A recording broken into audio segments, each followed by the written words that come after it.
Hey, what's going on everyone? My name is Aaron, and in today's video, I'm gonna be going over my top 7 dumbest purchases. Now, I'm making this video hopefully to give you some things to avoid.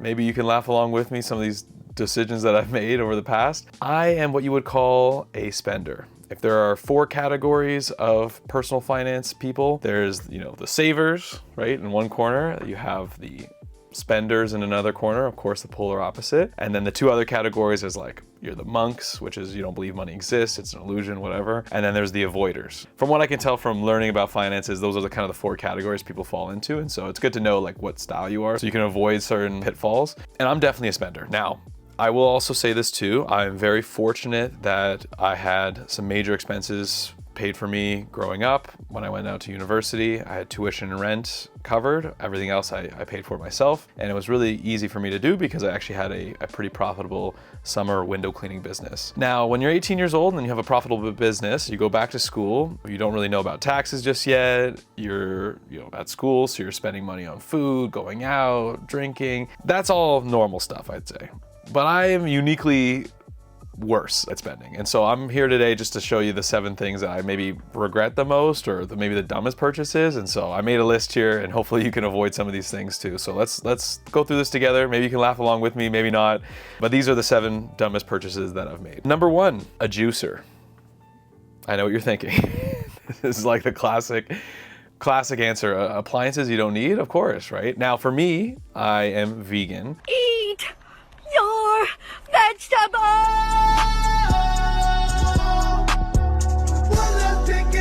Part of my vegan diet at one point was getting into like juicing, and I really was into it. I bought like a book on juicing and juice recipes, and you could probably buy ones for $100, 200, I don't really know. Because I am the type of person that like I will research everything and I'll find the best of the best of the best and I'll just buy that. And again, because luckily I'm in a very fortunate position, I had enough money to cover this stuff. So I bought the best of the best juicer that I could find at the time, which happened to be about $800 Canadian. Ask me how many times I've used that juicer.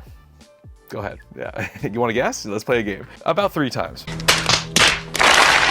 Maybe 4 tops. I realized really quickly that juice doesn't taste that great. You got a bunch of pulp that you got to deal with, and I'm not really, into figuring that stuff out. And so I just felt like kind of like meh, you know what I mean? And so for a product that I don't really use ever, it seems to me like one of the biggest in terms of wasting. So that's one of the ones I'd say is a dumb purchase. The next purchase that I made that was really dumb, I was maybe 21, 22, and I bought a knockoff Airpods business. At the time, I was really into like the 4-hour work week, and I was looking for like a kind of online business that I can create, I can start. And I'm like, you know what? Let's just jumpstart. Let's just buy an established online business with like a little bit of a customer base, a little bit of a proven track record. I think I spent like $2,500, $2,300 on a website that had a product, and the product was I actually don't have one near me, but I still have them. They're like these like kind of thick AirPod chunky cases. Imagine like the real AirPods, but like a competitive version. I think they're super all over the place from Alibaba, like those kind of sites. It was actually kind of cool. I was like, oh wow, no one's really selling this. It's unique. It's a knockoff AirPods. Everyone loves these AirPods, but maybe they can't afford it. I was young, I'm in university. So I'm like, all right, I'm gonna invest in this business. I spent it. I think I had like a week or 2 with the previous owner to like help me transition. As soon as he transitioned out and I was on my own, a bunch of other websites popped up. It was kind of this niche thing that he picked up on and built really quickly and then flipped it to me. And then now I'm seeing a bunch of competitors, and it just became kind of this like drop shipping, common product. And I was like, oh, okay. So unfortunately I didn't really do anything with that, but dumb purchase. It is what it is. It got burned. Lesson learned, right? A purchase that I made for my window cleaning business, $10,000 on marketing.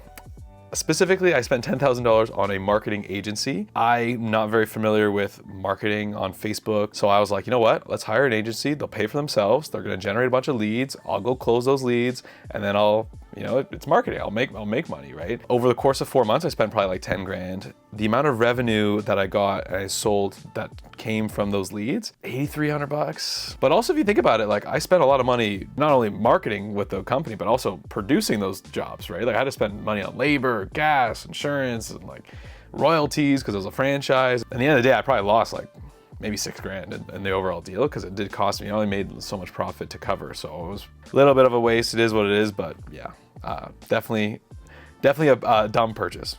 Next on the list, I'm gonna go through it with Amazon in general. I unfortunately am a big supporter of the Bezos man, Daddy Bezos.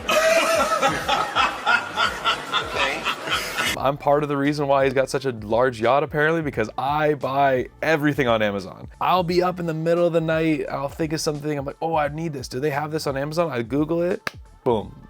I wake up the next day, I completely forget about it. The next day goes by, I have a new package in my mail. Oh, what's this? It's like a new gift every time. It's like Christmas opens, right? So I bought a bunch of dumb stuff. The main one that I wanna mention is actually like those freaking, I bought these like sauce bottles. It was like, it came in a 12 pack of like sauce bottles. I just wanted like one. I wanted to make a sauce and put it in a bottle. And it was like, oh, 12 pack for like, you know, 15 bucks, whatever. It sounds like a good deal. Anyways, dumb purchases. The next dumb category of purchases that I've made is, believe it or not, burritos. I know what you're thinking. Aaron, how's that dumb purchase? It's just a burrito. No, burritos, multiple, okay? I think one year, I think it was 2022. At the end of the year, I'm like looking at my finances. You know, again, I'm a spender. I'm not, you know, I'm gonna spend it now, figure it out later, you know, motivate me to make more money kind of thing. And I would eat out a lot. You know, I'm on the road for a lot of my job, right? I'm driving to house for window cleaning, and I'm really busy, so I'm picking up kind of meals. I'm not making stuff at home like I should be, but I'm not. And I think I did the math. I'm a big fan of burritos. I should preface this. I'm a big fan of burritos. Healthy fast food kind of alternative, I'd say. Vegan again, so it's really easy to be vegan and you can kind of go anywhere. Pulled up a spreadsheet and I started just like calculating, okay, how much did I spend on burritos? Take a guess. In 1 year, 2022, how much did I spend on burritos alone? It's higher, yeah. I spent $6,000 in 1 calendar year on burritos. If you think about it, like I'm spending 20 bucks a time. I'm eating like one a day, one every other day, like especially in the summer. Sometimes I eat multiple times a day. I'm like really busy. I'm like, I love burritos. I'll eat them breakfast, lunch, and dinner. Now it's a little excessive, but no, I'll do it, you know? Big dumb decision.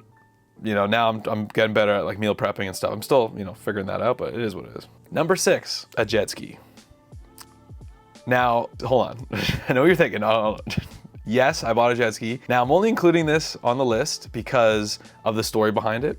I don't regret this decision at all. You know what? In fact, I would do it again.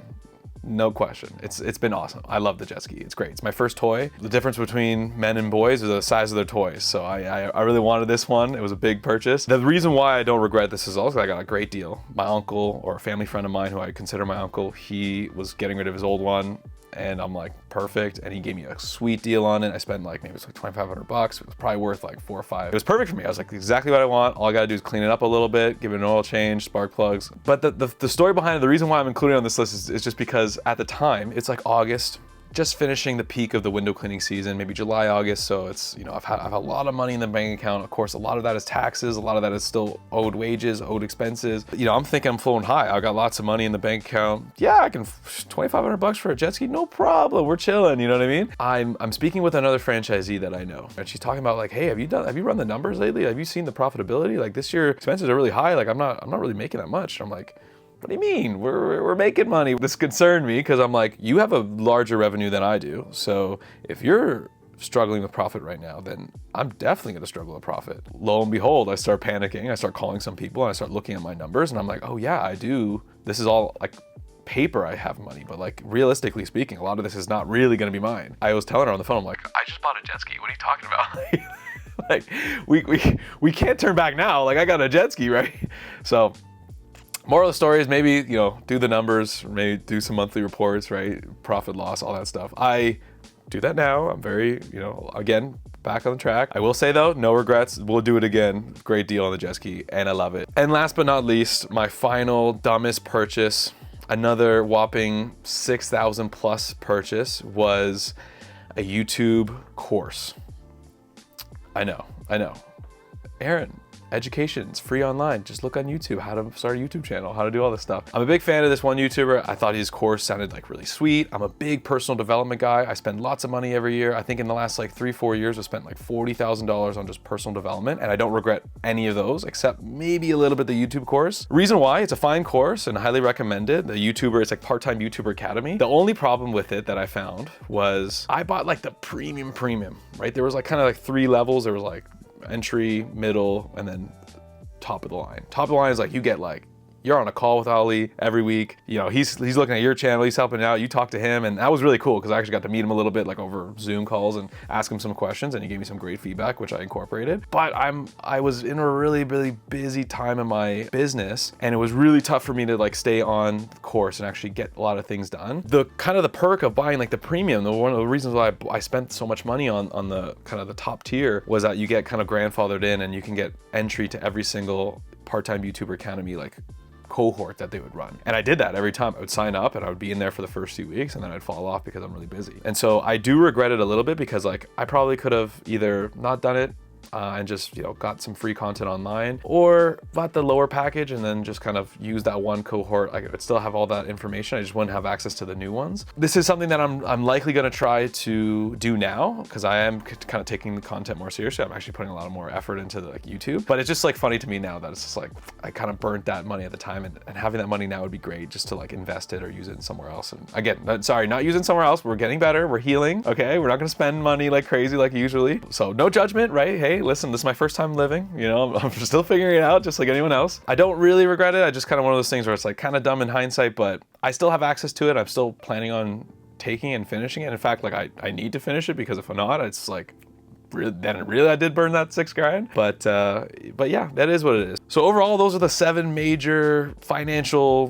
dumb decisions I made. Dumb in hindsight kind of thing, but you know, at the end of the day, do I really regret it? No. Have I gotten a lot better since then? Absolutely. I'm moving towards saving. I'm tracking stuff more. I still have problems with like eating out and kind of some dumb purchases here and there. I am very tempted to spend stuff, but I am getting a lot better. And I think it's important too to recognize like the shortcomings, the things that like you've learn from. I have a saying that there's no L's in life, only lessons, and I really believe that. So I'll take all these decisions with lessons and I'll make it better for the next time. I think I've always been really focused on just income generation. I'm like, I'll figure out the saving and investing stuff later, but I should start planning for the future more. If there's any dumb purchases that you've made in the past as well, and you want me to feel better, please leave them below in the comments. I'll maybe make a video of like the 7 best purchases I've ever made. That could be interesting. If you have any questions, let me know, but I hope this video was fun, was helpful, and it was really therapeutic for me, I will say. Hope to see you in the next one. Take care and enjoy your day.